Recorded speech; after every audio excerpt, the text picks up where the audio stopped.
एक बार इस कथा के लिए पक्षियों के राजा कागुसंड जी महाराज गरुड़ के लिए पान करवा रहे और कहा कि हे खगुराज, बिना ईश्वर भक्ति के बिना श्रद्धा जीव का कल्याण नहीं होता है। और उन्होंने कहा कि राम नाम बिन सुनो खगेसा, मिटे न जीवन के कलेसा। बिना राम नाम की भक्ति के बिना मानव के कभी जीवन का कलेश समाप्त नहीं होता है। और यही बात भगवान शंकर ने कही, उमा कहूं में अनुभव अपना, सत्य हर भजन जगत सब सपना। हे भवानी, ये मेरा किया हुआ अनुभव है कि बिना हरि के भजन के बिना ये संसार सब मिथ्या है। भाइयों, माता और बहनों,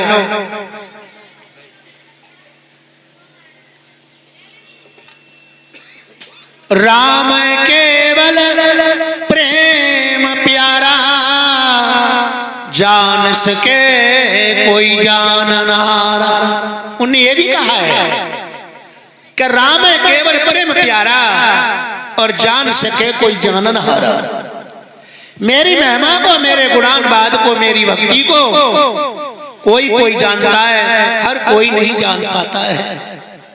मिश्री मिश्री कहते रहो तो मुंह मीठा नहीं होगा, और मिश्री को हाथ पर रख लो तो भी मीठा नहीं होगा मुंह। और मिश्री को पान कर लिया जाए, खा लिया जाए तो मुंह मीठा हो जाएगा। इसीलिए मित्र बहन भाइयों, मिश्री जैसा ही मीठा एक भगवान का नाम है। राजन, तुम्हें जिस चीज का भय कि मैं मर जाऊंगा, चला जाऊंगा, जीव आत्मा तो नहीं मरता है। जीव आत्मा तो अजर अमर है, केवल शरीर में तकमान है जो बार बार मरता रहता है, जन्म लेता रहता है। हमारे आपके किए हुए जो कर्म हैं, इसके लिए शरीर में मेमोरी है। मेमोरी में पूरे जीवन का रिकॉर्ड होता है, और पूरे जीवन का रिकॉर्ड जब मेमोरी में होता है तो शरीर पंचभूत में मिल जाता है, शरीर जल जाता है, केवल वो मेमोरी नहीं जलती है। इस तरह से भारत सरकार का जहाज अगर पानी में गिर जाए तो कभी जहाज को गवर्नमेंट निकाल के नहीं जाती है, उसकी मेमोरी निकाल के लाती है, और मेमोरी को रिकॉर्ड पर लगा देती है भारत सरकार। तो वो मेमोरी बता देती है कि इसके कारण जहाज गिर गया। बहन और भाइयों, इसी तरह से मेरे मस्तक में मेमोरी है।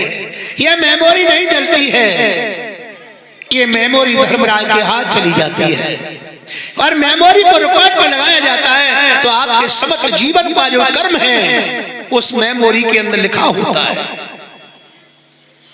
और नहीं लिखा होता है तो मुझे बताएं, माँ के गर्भ में बच्चा लगड़े लूले कैसे हो जाते हैं?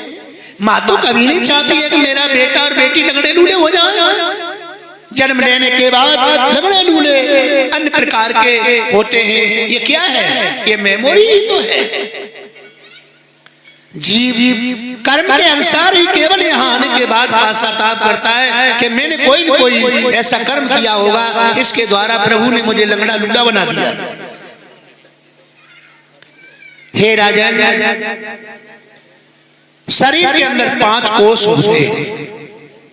कथा प्रारंभ। शरीर के अंदर 5 कोष होते हैं। 5 कोषों का जो वर्णन मैं कर रहा हूं वो सुनिए। 5 कोष कौन से होते हैं? अन्न में कोष, प्राण में कोष, आनंद में कोष, मनो में कोष और विज्ञान में कोष।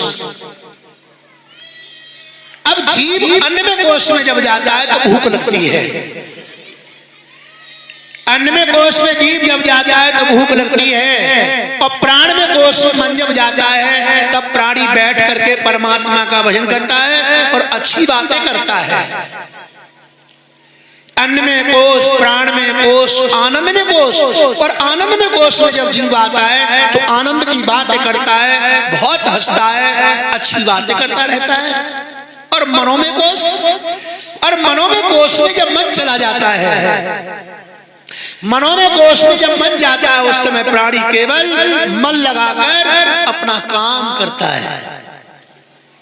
मन लगा करके काम करता है। और विज्ञान में कोष में जब मन चला जाता है तो घर बैठे ही दूर की बात को जान जाता है। जैसे कोई बेटा दिल्ली भेज दिया, गाड़ी चली गई, अब तुमने शाम को अपना अनुमान लगाया कि अब मेरा बेटा दिल्ली पहुंच गया होगा, यह है मेरा विज्ञानमा कोश। तो हे राजन परीक्षक, शरीर के अंदर 5 कोश होते हैं, अन्न में कोश, प्राण में कोश, मनो में कोश, और विज्ञानमा कोश। अच्छा, इसमें छठवां कोश और होता है। छठवां कोश कौन सा होता है? छठवां कोश मेरे भक्तजन भाई माताओं होता है कौन सा? आत्म कोश। आत्मा कोश से जो है संसार की माया को प्राणी जान जाता है। हे राजन परीक्षक, मेरे ये 5 शरीर के 5 कोश हैं। बेटियां बात नहीं करेंगे, आ जाइए। मेरी आदत है कि कभी मैं चीज को लाता हूं तो आपके शरीर में ढूंढ करके लाता हूं, क्योंकि आत्मा तत्व से ही जीव का कल्याण होता है। भागवत आत्मा का मंजन है, अब उसे मरोमंजन में उतार दिया जाए तो अलग की बात है। आत्मा का मंजन श्रीमद् भागवत है। इसमें 6 आत्मा के चिन्ह होते हैं। कौन से होते हैं? इच्छा, दोष, प्रीतम, सुखम, दुखम, आत्मो सुलिंगम। समझ नहीं पाए हैं, संस्कृत का अनुवाद है। देखो, इच्छा सेम उठती है, आने की, जाने की, खाने की, सोने की, सेम इच्छा करती है। हम कल भागवत सुनने नहीं आए, पर हमने कोई निर्णय कर लिया, कई दिन से गए नहीं, चलो आज जाएंगे। इच्छा और दोष भी आत्मा का चिन्ह है। या कोई कार्यकर्ताओं से गलती हो जाए तो भीतर से गिलानी आएगी एकदम, मुझे बैठने को जगह नहीं दिया, मुझे प्रसाद ऐसा दे दिया। इच्छा, दोष और प्रीतम और प्रेम भी आत्मा का चिन्ह है। इच्छा, दोष, प्रीतम, सुखम, और सुख भी आत्मा का चिन्ह है, और दुखम भी आत्मा का चिन्ह है। चल रहे हो, एक ठिब्बा लग गया, ठिब्बा लगते ही दुख हो गया। इच्छा, दोष, प्रीतम, सुखम, दुखम, आत्मोसलिंगम। प्रेमी जन भाई माताओं, जो आत्मोसलिंगम लिंग का जो चिन्ह है काम वासनाओं का, वो भी इच्छा का ही चिन्ह है। हे राजन परीक्षक, शरीर के अंदर ये आत्मा के 6 चिन्ह होते हैं। 6 चिन्ह और 5 कोश मिला करके 11 होते हैं। अब 11 जो होते हैं, 11 के अंदर 3 चीजें इसमें और होती हैं।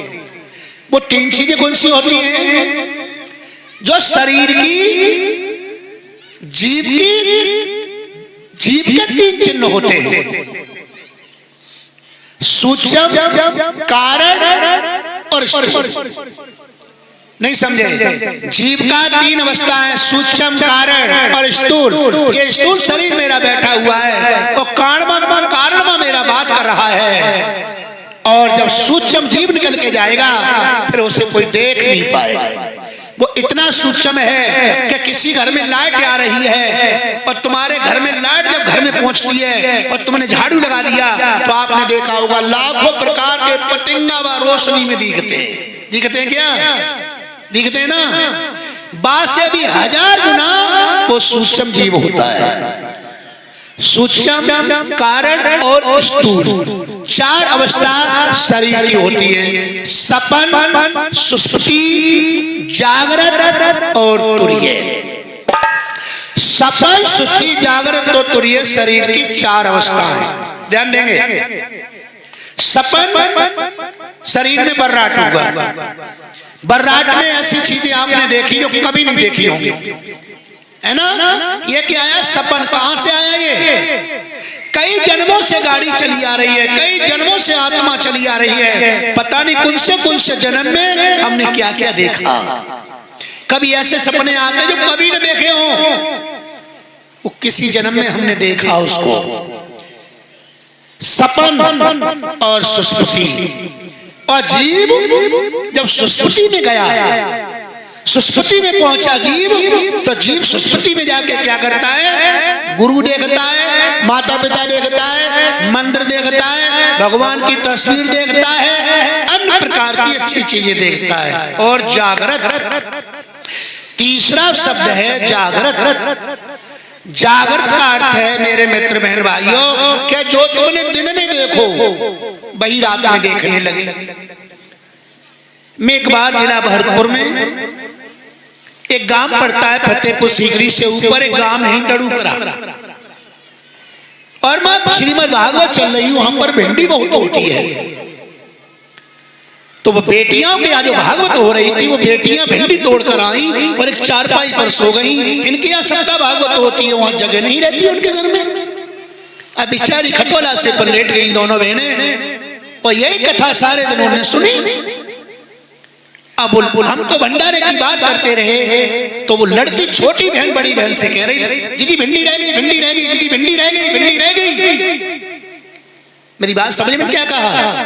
जागृत जो दिन में भिंडी का कार्य किया, वो सोते समय भिंडी का काम ध्यान आ गया, इसे जागृत कहते हैं। तो दिन में अच्छी चीजें देखोगे तो तुम्हें अच्छी चीजें दिखाई देंगी, और बुरी चीज देखोगे तो बुरी चीज दिखाई देंगी। इसे कहते हैं जागृत, सपन, सुस्ती, जागृत और तुरीय। तुरीय जीव जब तुरीय अवस्था में जाता है, ये इंगुला है, ये पिंगुला है, ये सुषुम्ना है। और सुषुम्ना नाम की नाड़ी में जब जीव चला जाता है, उस समय पूर्ण ब्रह्म का दर्शन पाता है, पूर्ण परमात्मा का दर्शन पाता है। मित्रों बहन भाइयों, इसे 10वां द्वार कहते हैं। 10वें द्वार में जाकर के जीव स्थापित होता है। मेरी ये आदत रही है कि भागवत को भागवत के तरह ही कहा जाए, सही आत्मा तत्व से कहा जाए, मनस को सही रास्ते पर ले जाए। हे राजन परीक्षित, ये मैंने आपके लिए आत्मा के 5 कोश से आत्मा के चिन्ह सपन सुधि जागृत तुरीय में पुनः समझाया। मैं तुम्हारे मरने और जीने का भय समाप्त कर दूंगा। तुम्हें सर्प नहीं खाएगा, तुम्हारे शरीर को खाएगा, केवल तुम्हारी जीवात्मा को नहीं खाएगा।